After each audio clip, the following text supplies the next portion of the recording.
പലതന്ത്രയ്ക്ക് മുമ്പേ ഉണ്ടായ ആൽബിയല്ലേ. പക്ഷെ ഞാനങ്ങനെ പറയത്തില്ല. ഇങ്ങനെ ഉണ്ടാകില്ലെന്ന് എനിക്കറിയാം. അഖിൽമാരാണേ. അല്ല, നീ എന്താ ചോദിച്ചു? ആദ്യം ചോദിച്ച് അത് പലതന്ത്രയ്ക്ക് മുമ്പേ ഉണ്ടായ ആൽബിയല്ലേ. പക്ഷെ ഇന്ന് ഞാനങ്ങനെ പറയത്തില്ല. നാട്ടുകാരങ്ങനെ പറയുമായിരിക്കും. പക്ഷെ ഞാനങ്ങനെ പറയത്തില്ല കേട്ടോ. നീ ഭാര്യ അമ്മയെ വിറ്റ് ജീവിക്കുന്ന നാട്ടുകാർ പറയും. പക്ഷെ ഞാനങ്ങനെ പറയത്തില്ല. എനിക്ക് അതിനെ പറ്റി നല്ല അഭിപ്രായമോ? എനിക്ക് ഇതിനെ പറ്റി നല്ല അഭിപ്രായമോ? നീ അങ്ങം പോലത്തെ മനുഷ്യനാ. പിന്നെ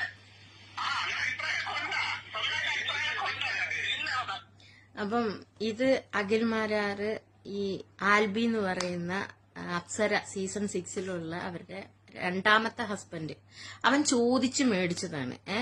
അവന് പറയാൻ പറ്റുന്ന കാര്യങ്ങൾ പറഞ്ഞാൽ മതിയായിരുന്നു ഇന്റർവ്യൂല്. അതില് ഈ അഖിലിന്റെ കുട്ടികളിനെയൊക്കെ ഒന്നും വലിച്ചഴിക്കേണ്ട കാര്യമില്ല. അഖിൽ എങ്ങനെ സംസാരിച്ചോ അതുപോലെ അതേ നാണയത്തിൽ തിരിച്ചു കൊടുക്കായിരുന്നു മറുപടിയായിട്ട്. പക്ഷെ അവിടെ കുടുംബക്കാരെയും കുട്ടികളെയും ഒക്കെ വലിച്ചഴിക്കാനായിട്ട് ഈ നാറിയോട്, ഈ ആൽബി എന്ന് പറയുന്ന ചെറ്റനാറിയോട് എനിക്ക് പറയാനുള്ളത്, എടാ നിനക്ക് കുട്ടികളില്ലാത്ത കഴപ്പുണ്ടെങ്കിൽ അത് നിന്റെ വീട്ടിൽ നിന്റെ ഭാര്യയോട് തീർക്കടാ. അല്ലാതെ വല്ലവരിന്റെ വീട്ടിലുള്ള ആൾക്കാരുടെ അടുത്ത് അല്ല തീർക്കേണ്ടത്. അതെനിക്ക് ഒന്നാമത്തെ കാര്യം പറയാനുള്ളത്. രണ്ടാമത്തെ കാര്യം, നീ വലിയ പുണ്യാളനാണോ? നിന്റെ കല്യാണം ആദ്യത്തെയാണെന്ന് നീ ഇങ്ങനെ വലിയ കാര്യത്തിൽ പറയുന്നത്. നിന്റെ ഭാര്യയുടെ കല്യാണം എന്ന് പറയുന്നത് നീ കെട്ടിക്കൊണ്ടുവന്നവള് എത്രാമത്തെ കല്യാണമാണ്? അത് നല്ല രീതിയിൽ പോയിക്കൊണ്ടിരിക്കുന്ന ഒരു കുടുംബജീവിതമായിരുന്നു. അതൊന്ന് ട്വിസ്റ്റ് ഉണ്ടാക്കി അവിടെ നിന്ന് വലിച്ചഴിച്ച് കൊണ്ടുവന്നിട്ടല്ല